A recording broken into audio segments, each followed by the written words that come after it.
back to another episode of Classroom Brew. This is 194, which is insane. We're coming up on 200, and actually, we got something pretty excited in store for you guys for episode 200. That'll be very, very obvious, very evident from the jump when we get to our 200th episode. So I'm pretty excited about it. If you already are a Patreon member, you already know what that big news is. If you'd like to become a Patreon member, become part of the group that is in the know, or get that bonus content, all that good stuff, head on over to patreon.com/classroombrew. On Patreon, we have different podcast merch items, bonus content, all that good stuff.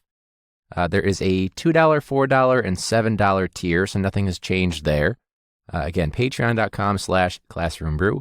Patreon spelled Patreon. I was recently at my niece's second birthday party, and my dad, so there's a college in the area, Northwestern, in Evanston, that donated a bunch of track gear to the team, which is awesome. Shout out to Goods for Greatness. But my dad went to pick it up because I couldn't go because they had to make sure that there wasn't like any recruitment stuff going on. And my dad is sitting there after he went to go pick it up, and he's sitting at the party, and we're talking about, I don't even know what it was. I had no clue what it was. And he goes, he just like politely interrupts, or maybe there was a lull. I think there was a lull in the conversation. He goes, "Hey, this has nothing to do with anything. Did you know the owners of Macy's died on the Titanic?" What? Yeah, so that was a fun moment. I just wrote it. These are the things that I write down. I'm like, I gotta remember this, because my dad just being like, "You know they died on the," like, hey, this has nothing to do with anything. Do you know so-and-so had smallpox? What the fuck? Amazing. Just truly amazing. That's how I'm trying to be when I get to be that age. Shout out people in their 60s, I guess. But we had our last football game, and as you know, the parents should just be able to call the plays and put in whoever the fuck they want.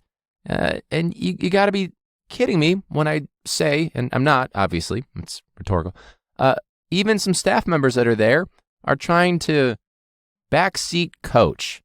Fuck off. Even down to like, I'm here to see so-and-so. Put him in the game. Stop it. You don't know what's going on. You don't just put people anywhere.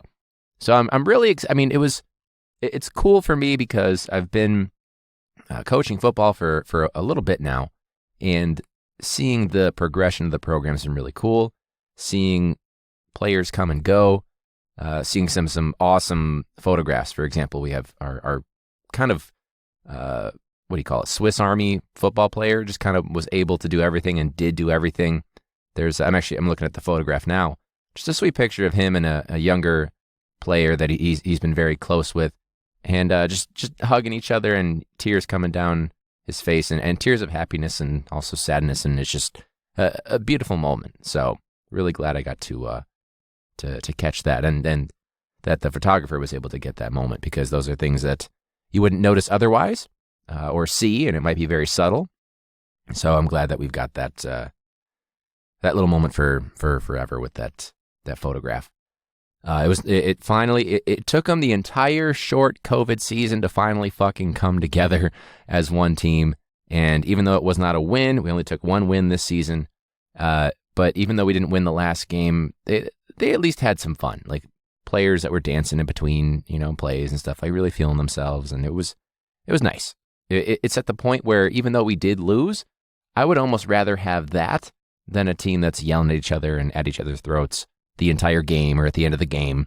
I'd rather have that outcome, the loss with the better camaraderie, because a lot of our kids, they haven't had anything like that in their lives, any connection like that. So that was very, really cool to see, really heartfelt. It made me feel good that the kids that didn't have a place, didn't necessarily feel like they belonged in the school, and they found something now that they were a part of, or are still a part of.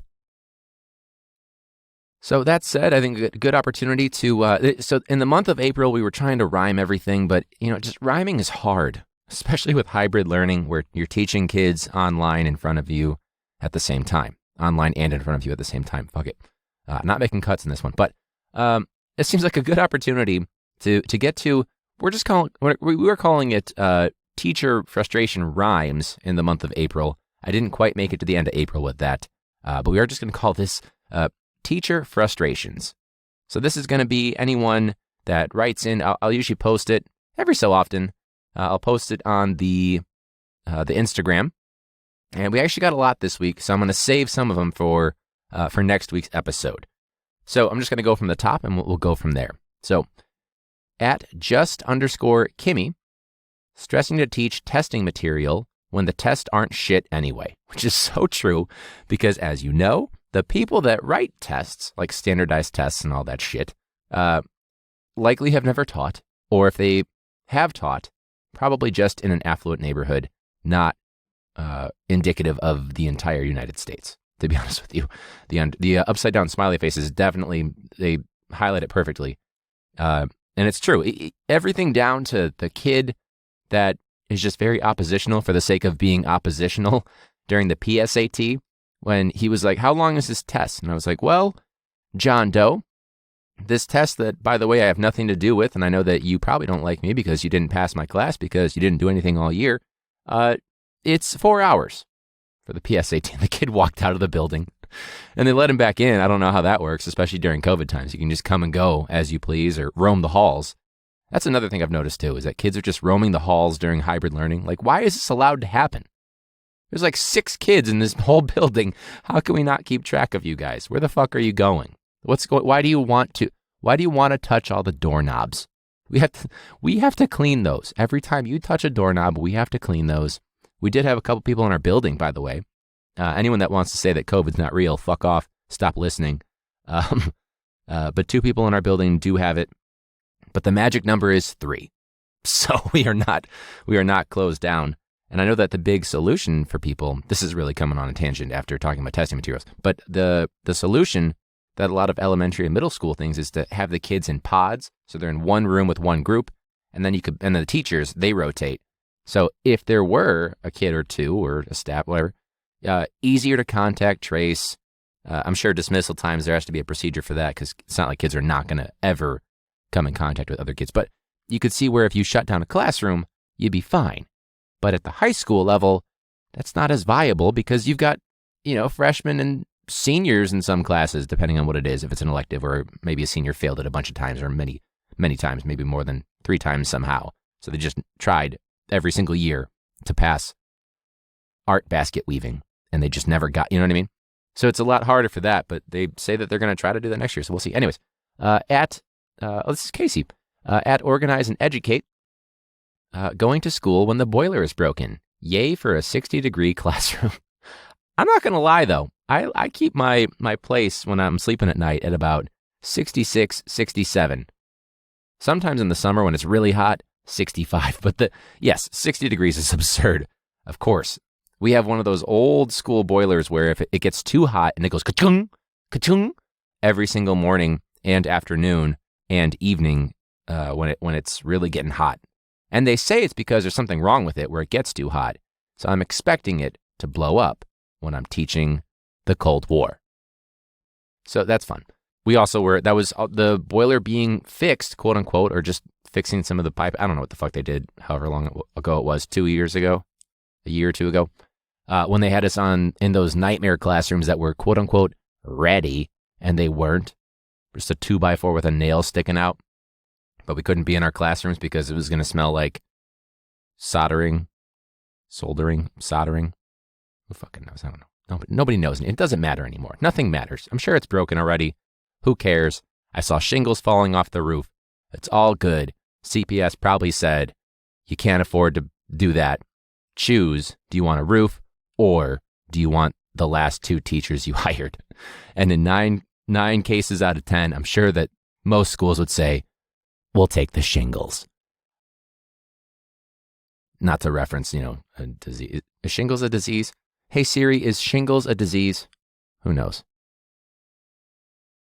Okay, I found this on the web for Is Shingles disease, who knows? Check it out. She did a great job. She did the best she could in that case. Nice job, Siri. Can't get copyright claimed for fucking Siri. Christine at Christine_I_Nazal. Access testing for bilingual students happening when NJSLA has been waived. So, access. Oh, I know access testing. I feel like is that ESL? Access testing. Oh, no. ELLs. So I'm good there. English language proficiency. NJSLA. NJSLA. By the way, I'm recording this the night before. It's literally 7 o'clock Central Time right now at the time I'm saying these words. And, New Jersey student learning. So, okay, I got it. So, like similar to like the park test, just New Jersey. So they're basically canceling some standardized testing, but not others. And I guess people are probably going to say, well, they're learning English, blah, blah, blah, blah, blah, all that stuff. Point being, by the way, mentioned that when I'm recording this is that I'm really going to hustle this for you guys so that it's ready by what does it usually drop, 4:30 in the morning? I'm going to be editing this one. I haven't edited the majority of the episodes lately because I got a buddy that does it for free. Shout out Maddie. But I'll be doing this one, so that's fun. People on Fiverr suck, by the way.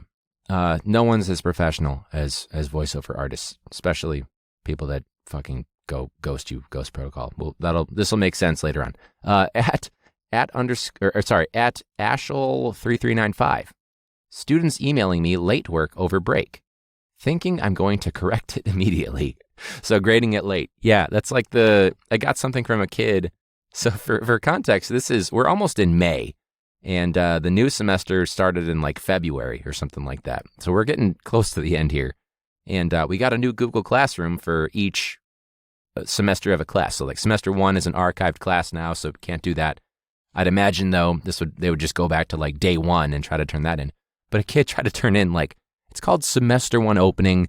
I only have 2 topics in Google Classroom so that it organizes it into, they're literally called work I'm still accepting and work I am no longer accepting. Actually, it's called work I'm still accepting and then no longer accepting. And it's very clear. And I talk about it every day. But I had a kid literally just 2 days ago. So what's today? For you guys, it's the 29th. For me, it's the 28th as I record this. This was someone on the 26th that tried to turn something in to the point where I had to email with a screenshot on my phone of the classwork tab to show them, hey, topics really help you out. The category of no longer accepting might have really helped you out. By the way, you turned in something blank. It doesn't matter. Nothing matters. Well, let me see. Did they turn in something blank? I don't know. It sucks because it's kind of, you're straddling the line between you don't want to discourage them, but at the same time, why aren't you paying attention to simple labels? Let's see. Scroll down. February 8th is when it was posted. And this particular kid, let's see, did he do anything in it?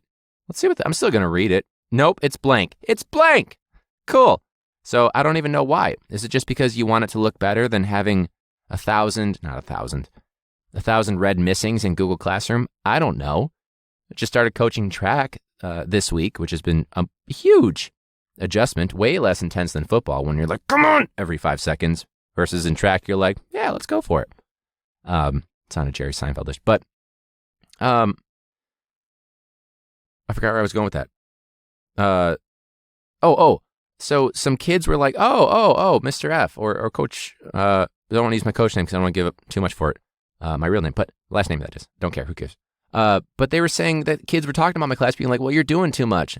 Like we've had 1 assignment and you get 2 to 3 weeks to do it. So within 5 weeks, we've had 2 assignments. I'm just putting in check-in grades. We're at the like desperation level. Kids either have an A or they have an F. There's no in between. And it's not because I'm being a dick. It's because they're not doing shit. Or when they do it, it's easy. We're at like, these are high school. It's supposed to be a sophomore level class when they're talking about, we're doing like 5th grade reading level shit. Heavily modified. And even the AP kids, it's either a high D or like if LMNOP was a grade, you know? You're just not doing shit. For context, I'm looking at the 2 things I posted for my AP class. By the way, AP, advanced placement, meaning college level. I posted a question, why are we always late to 6th period? 1 kid turned it in. There was a little in-class activity where they made a T chart, and it was, I forget exactly, it was something related to testing and individual differences, so that it's part of an intelligence. So just a T chart of characteristics of intelligent and unintelligent people, just to kind of, see where they're at, and, we'll cover the multiple intelligences, all that stuff. No one turned it in. Nobody. The chapter 11 opening, one person turned it in. I'm just scrolling down as my heart dies. Parent conference link, nobody. There was a study day questionnaire. 4 kids turned it in. Okay, there you go. Single digits. A simple assignment that my nephew, who's in preschool at this point, could do. 1 person. A checkpoint on notes. 1 person. Probably the same person. A simple assignment. 3. Another simple assignment. 3. We're talking like it's 1 fucking page. 1 page. So even the AP class, the damn AP class that I hate teaching this year because no one does shit. No one's doing anything. And they're going to complain to me about their grade at the end of the semester. I can't wait. Yeah. So I'm with you there at Ashel3395. It's been a pain in the ass. That's my long-winded way. If it was long-winded and you were surprised by that, it is a podcast, but love you still. So we've got a few more. So at Lettering by Melissa and at uncle.freddy and at Miss Megan Lee _. We'll keep those for episode 195 next week. We're just saving it. We want to spread it out so that I'm not just constantly on Instagram asking the same question every single week. I want to try to mix it up. If you could, though, this would be very helpful. I believe Rayanna, she sent some stuff over to a friend. If you have somebody that you are speaking on behalf of, that would be great. Or if you could say, like, hey, you should go to this Instagram at Classroom Brew on social media, or on, whatever, classroombrew@gmail.com. Have a teacher friend. Have them write into the show their teacher frustrations, maybe if they have a comment hero, weird student questions, which is a segment we'll get to in a second.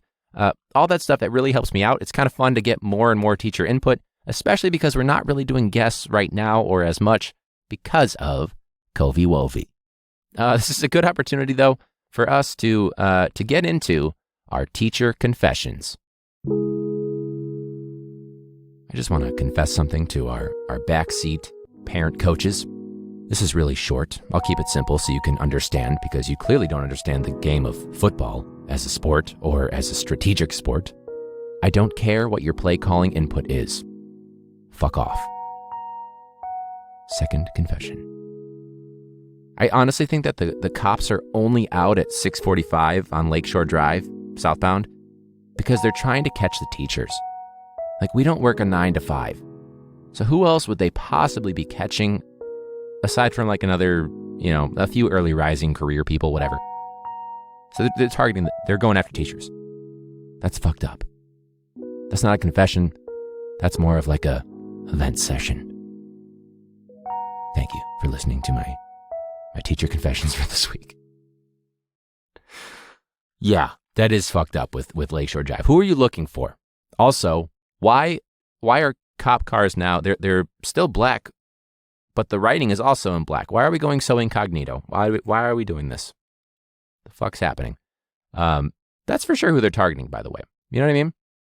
Like, I understand like school zone speed limits and stuff like that, but most people aren't getting up as early as teachers are. You know what I mean? Like, I'm on Lakeshore by 6:30. Okay?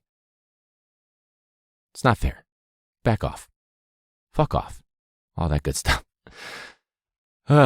Shout out to all the teachers that get up early. Shout out Lakeshore. You know what I'm saying? Weird student questions. We'll do that to kind of round us out. One thing, though, I've got 2 comment heroes for this week.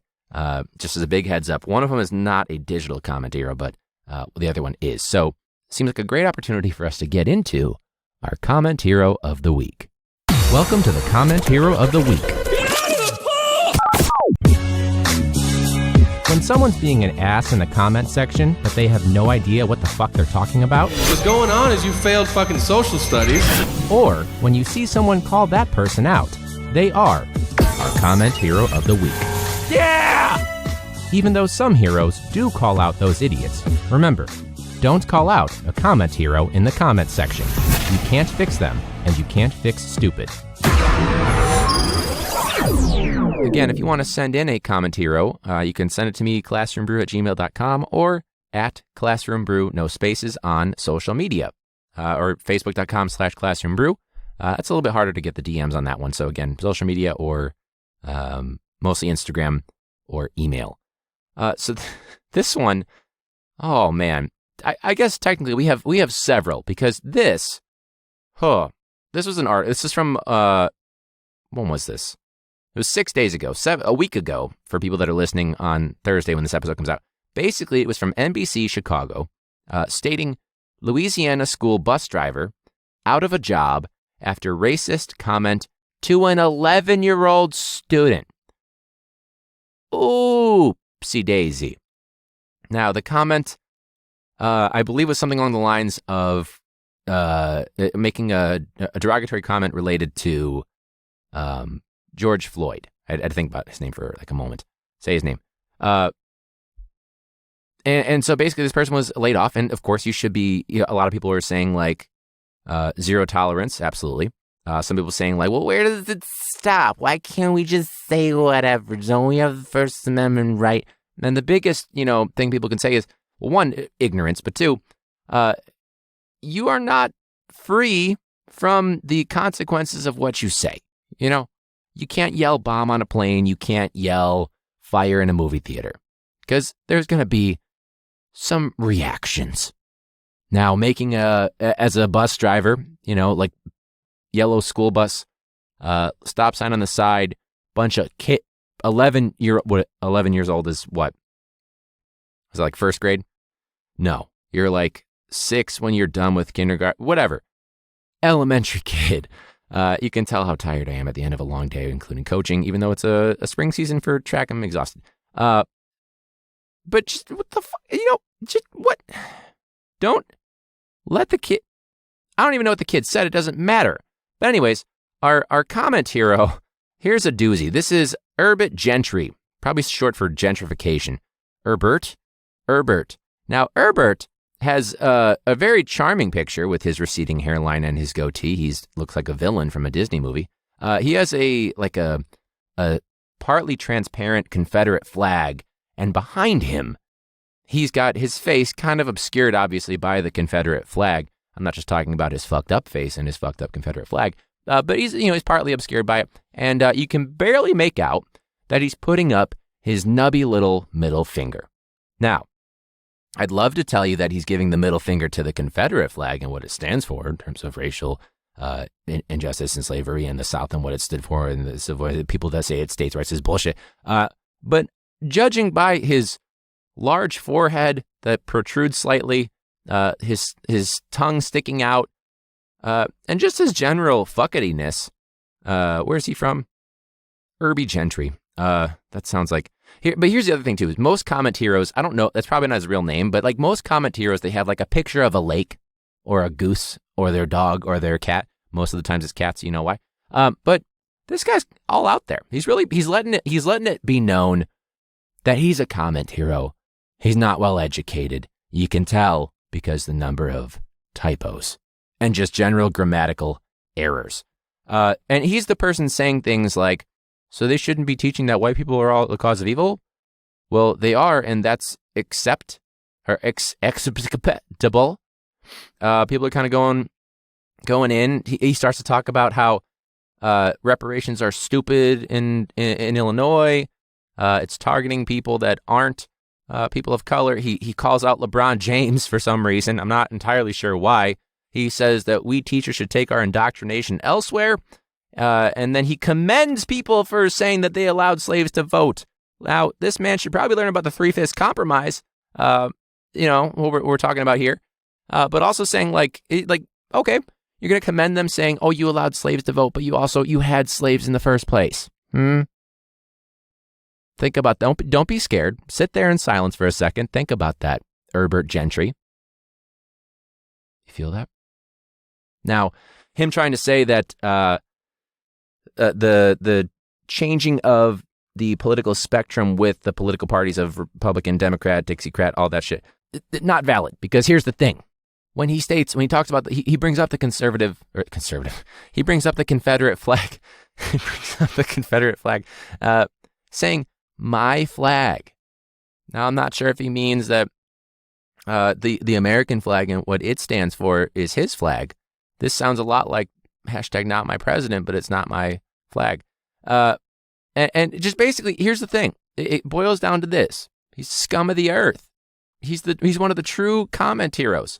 He spells excelled wrong when he talks about how he excelled in math. He calls out the fact that schools don't have the right funding to be able to get the books of the things that need to be taught, and he claims that none of his teachers knew anything, but he excelled regardless. So I ask you, Herbert Gentry, Mr. Confederate, how'd you do on Common Core grammar?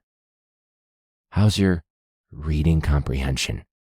Because I can tell you right now, it's abysmal. I made A and B without bringing books home till I got bored of school. Hey, that's someone that's trying to act like, I'm really smart, I just don't try because I don't care. Like, what are you trying to make a biopic, whatever you call it, a biopic about your life that no one would watch? He says, I paid, wrong form of paid because it's not P-A-Y-E-D, it's P-A-I-D, duns. Claiming he paid more attention than most, could tell the teachers that could care and blah, blah, blah, blah, and the ones that didn't, I understand that. High school with 3,000 kids, 10 one with 300 kids. So his experience in 2 high schools means that he knows everything and that all the teachers are definitely, you can tell when they're indoctrinating, apparently. Pay more attention than you did just by your statement. He's calling people out for their statements, but at the same time, he's spelling everything wrong. It's amazing. You know what? I don't even need the second comment hero on this one. It's Herbert Gentry. This done. There was Mary Jean, I don't know, something like that. She's probably, all I'm saying is she probably doesn't have a basement in the floor that she lives in. And if she did, it probably has bodies in it. There's also another guy that was calling people out saying like, well, you shouldn't let words hurt you and blah, blah, blah, blah, blah. Basically claiming like you snowflakes, but I teach my kids, blah, blah, blah. It doesn't matter. His name was Paul Ravioli or some bullshit. Who knows? So that's our comment hero of the week digitally. And we'll keep this next one short because this comment hero, this is someone that had said a comment. I guess it was digitally because it wasn't a Google Meet before she came into my classroom to not have a mask on, and she's an adult substitute teacher filling in for my co-teacher for my class. Anyway, she logs into my Google Meet. By the way, the Google Meet has my name in it. The class has my name in it because it is my class. And the first fucking thing she says is, "Who are you?" upon entering my Google Meet. Now, rather than being the righteous person that I should have been in that moment and say, "Who the fuck are you? Get the fuck out of my meet." I just said my name because I panicked. But what the fuck? You're going to have the balls as the substitute teacher to enter into a classroom that you've never been in before, and you see another adult, and you can't just make the assumption that it's probably the teacher. You idiot. Now, granted, she had the mask like a chin diaper, so obviously not the brightest tool in the thing, brightest bulb in the thing, sharpest tool in the thing. There you go. But wow, being asked who I was in my own class by someone that had never been in my class, as if she had always been there all along and I was encroaching on her space. By her space, I mean, it was, by the way, me in my own classroom and she wasn't. So I guess I was somehow encroaching on her space, which was some of my classroom that she's never been in, but also my Google Meet in my classroom that she's also never been in. But who the fuck am I to make my presence known in my own classroom? So those are our two comment heroes. I don't even know what her fucking name was. She pissed me off the entire time to the point where I said, if she's in my room again, I won't be. Bye. Those are our two comment heroes for this week. But I'm sure, again, if you have one, I'm sure there's millions out there because I know there's millions out there. But let's jump into a little bit more of a lighthearted thing and let's get out of here. And that is weird student questions.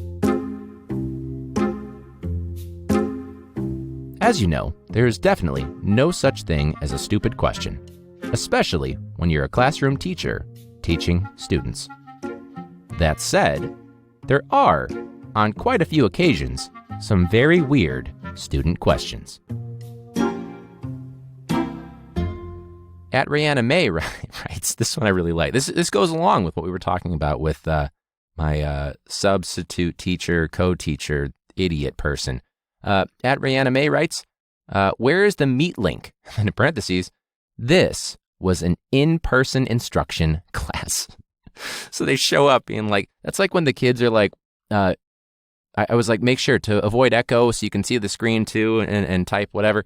If you want to, and if the projector looks like shit, which it usually does because it's like a VGA old school thing, keep your Chromebook with you and still join the Google Meet just so you can see what I'm projecting to the people at home. And the kids go, I was like, mute your microphone and mute your speakers. And they're like, well, how am I going to hear you? And I was like, can you hear me right now? And they're like, yeah. And I was like, think about that for a second.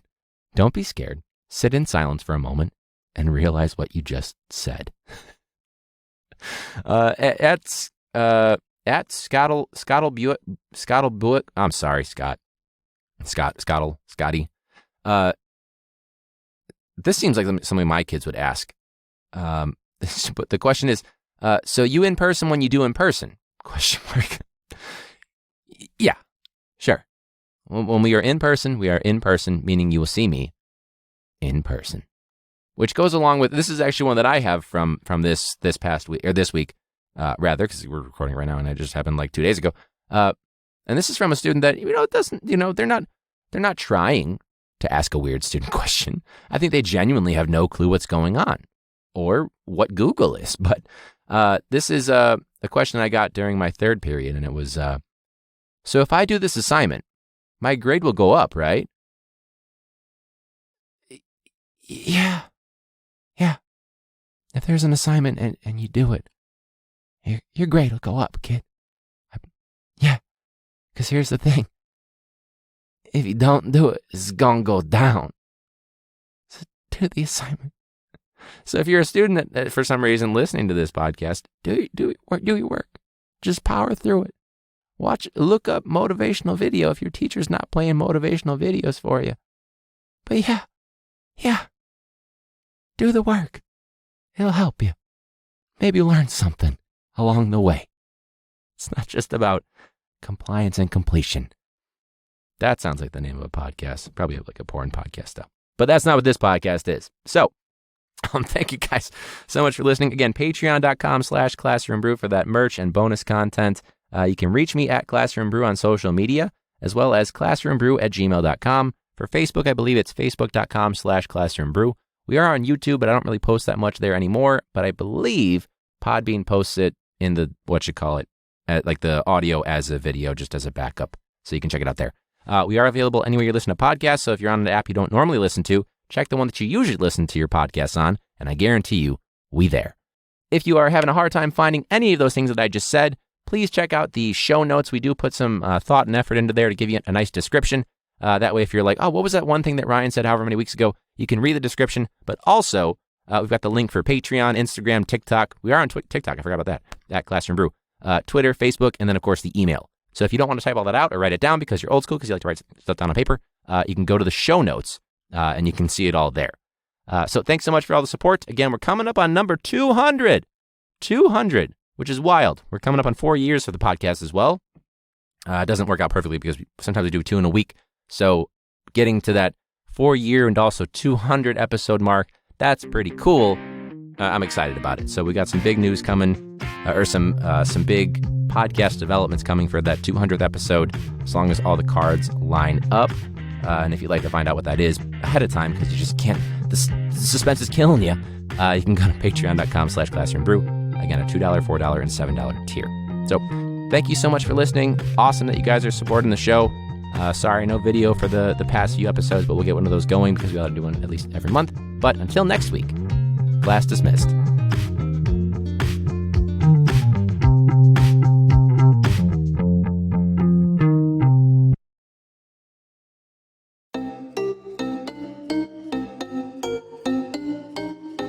Classroom Brew on Patreon. Doozies and coasters, shot glasses, bonus content and voting power. Lish Cromwell from Minnesota has 1,000 classrooms. That shit is crazy, but that's Minnesota. Leo Sanchez got a lot of land. He's been on the pod. It was really grand. He's teaching in person during COVID. Sabrina Bachman from Ohio teaches French class, but I don't remember French. Sorry for my teacher who taught me French. You were really cool, but that was years ago. This dude beat cancer, getting real strong. He posts it on the gram. He's a real badass. James Biner. James Biner. That's fucking right. James Biner. Cindy Montoya from California. Lazy Teacher Podcast. That's a bad look. Definitely not lazy. Big time podcast fan. Melinda Bradley. Melinda Bradley. She's from Florida. Wore PPE for her staff photo. That's Melinda. Melinda Bradley. Melinda Bradley. Classroom Crew. Check it out on Patreon.com.